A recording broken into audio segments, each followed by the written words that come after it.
Do you want to see the best modern Danish cuisine at the top Michelin star restaurants? Well, you're not gonna get that today, but I am gonna show you the most interesting places to eat in Copenhagen.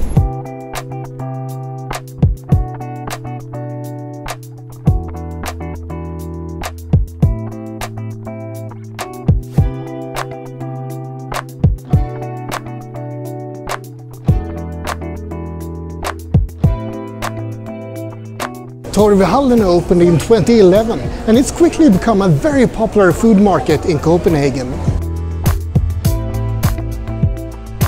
This location used to be called something like the Green Square because there used to be a farmer's market here, but that was more than 60 years ago.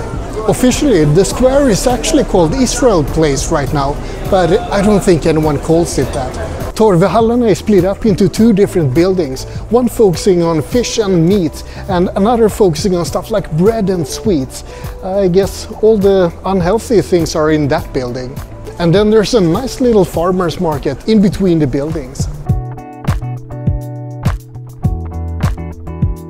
It's a bit like walking around like a kid in a toy store, but a very meaty toy store. Maybe my similes aren't always the best. Apparently there's a lot of knives here as well. Look at that little guy. I wouldn't dance so happily if I were standing next to a bunch of sharp knives. Now let's talk about some of the food you can try here as well. I'm gonna try something typical Danish, frikadeller. Frikadeller are similar to Swedish meatballs, but they're different in subtle and not so subtle ways. They're bigger for one thing, and the consistency is more spongy. They contain a different blend of meats compared to Swedish meatballs, and I think more breadcrumbs as well to give it a different texture.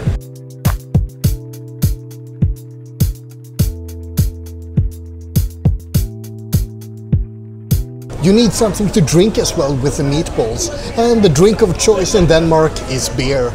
I think everyone drinks beer, even toddlers. And no, this isn't a Carlsberg, probably the best beer in the world, my ass. This is Mikkeller, a proper beer.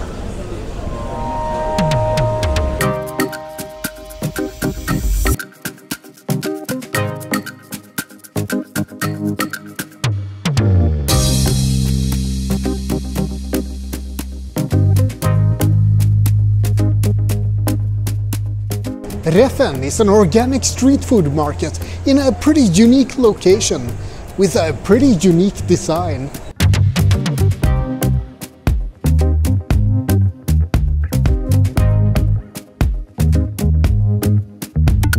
The ambition of Refn is to create a melting pot between a food market, cultural events and startups. 100 old shipping containers surround the market, and it creates a stark contrast to the cozy atmosphere inside. Hygge is a Danish word meaning something similar to coziness, and Reffen practically reeks of hygge. Actually, right now it reeks of burning firewood. Ah, that's lovely.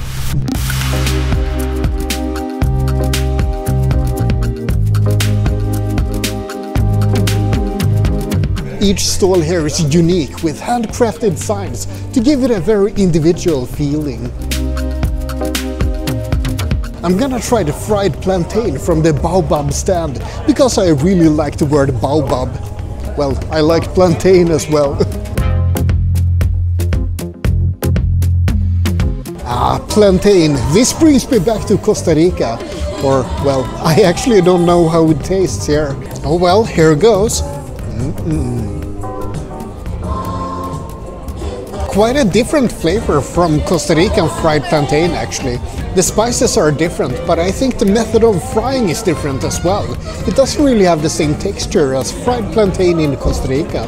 Well, it's different, but it's good, so cheers to that. Refn is located on a peninsula a little bit outside of central Copenhagen, but it feels like a completely different world.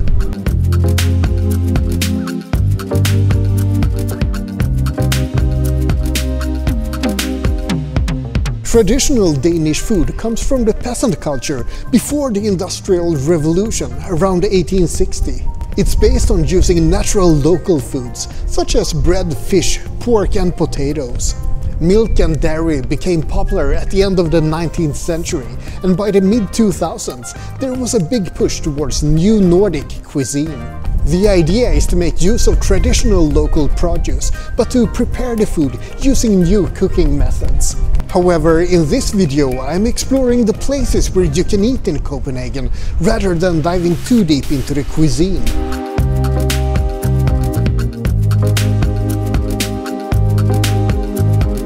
I was looking forward to showing you the Carlsberg brewery, even though I think the beer is a little bit crap, but they're actually closed.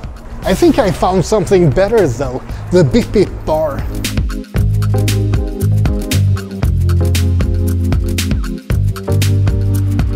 Bip Bip bar used to be called Chassis Arcade, and here you can drink and play games. And drinking is something that the Danes are particularly good at. 60 liters of beer is consumed per capita per year in Denmark, to be compared with Sweden's 47 liters per year. And Denmark has a much more relaxed drinking culture, more like Germany than strict Sweden. So right now I'm in a place where both drinking and retro gaming is encouraged. What more could I possibly ask for?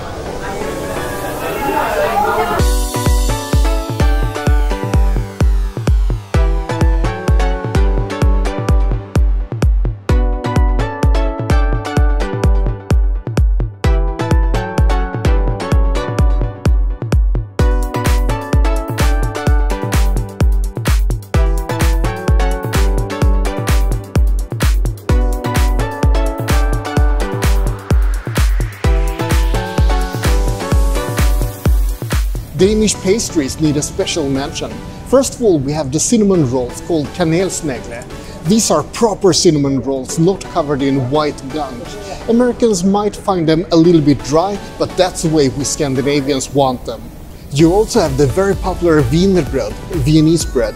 This is sometimes called a Danish pastry, but nope, it comes from Austria. And this is a flødebolle. Flødebolle means cream ball, but it's not actually filled with cream. I think I killed it. Oh, and there's the carton. Oh, bloody hell.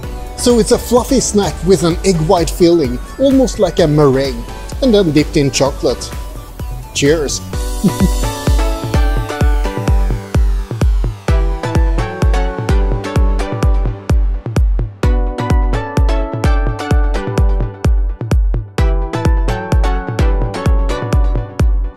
This is John's Hotdog Deli, and it's been here in front of the central station in Copenhagen for more than 15 years. But I don't think that's John behind the counter. Røde pølse, red sausages, are very traditional Danish sausages. Along with smørrebrød, this is one of the most famous foods of Denmark. Legend has it that the red color is a warning from when the sausage is a day old. I hope it's not the case today. Well, it's a sausage. And a pretty good sausage at that, but maybe not worth traveling to Copenhagen for. Sausages have actually always been popular in Denmark. It's a traditional peasant food that keeps well over winter. Sausages became even more popular as a street food in 1920, when the first hot dog stand opened. And it's just increased in popularity ever since. These days you can see hot dog stands all over Copenhagen.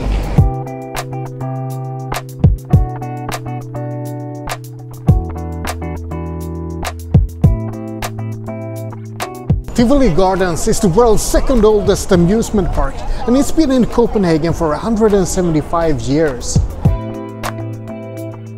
In 2017 they expanded with a food market as well. This is the Tivoli Food Hall, located right next to the central station.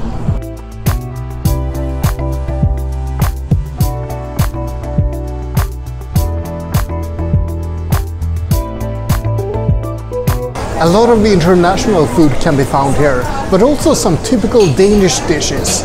And what can be more typical Danish than smørrebrød? The name smørrebrød simply means butter and bread. But this is of course a lot more than just bread and butter. The bread is a sourdough rye bread, and the toppings are a variety of cold cuts. That's a lot of bacon. I'm jealous. This is probably the most famous food in all of Denmark, but in the end, it is just an open sandwich, even though it is a very fancy one. Here it is. Oh, I need some red cabbage as well. Gorgeous flavor. This is good, even though it's so simple.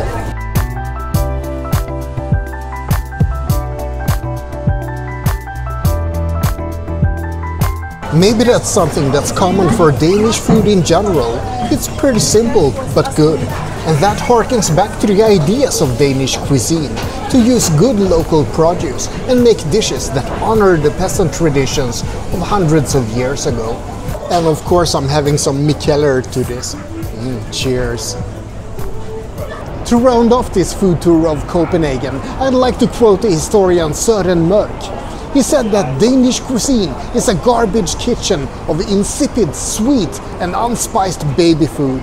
Well, what can I say? That's just the way some people like it. I hope you enjoyed the video. Like and subscribe, but most importantly, have a great day.